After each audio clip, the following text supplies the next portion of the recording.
How to use ImaginBank Prepaid imagin card review. Properly beginner mistakes that cost you. The ImaginBank Prepaid card is a convenient way to manage money, but beginners often make mistakes that cost fees or create confusion. Here's how to use it properly. The first mistake is not registering the card correctly.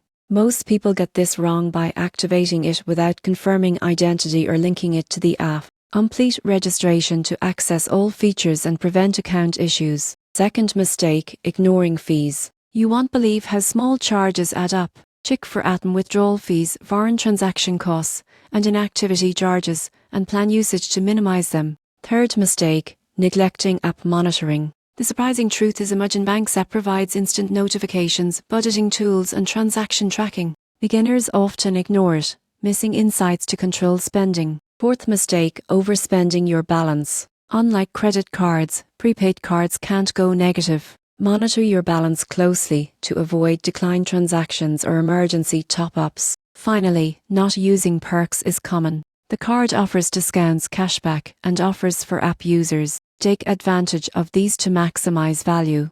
By registering properly, understanding fees, monitoring the app, managing your balance, and using perks, you can get the most from the ImaginBank Prepaid card. Avoid these mistakes, and your money management becomes smoother, safer, and more rewarding.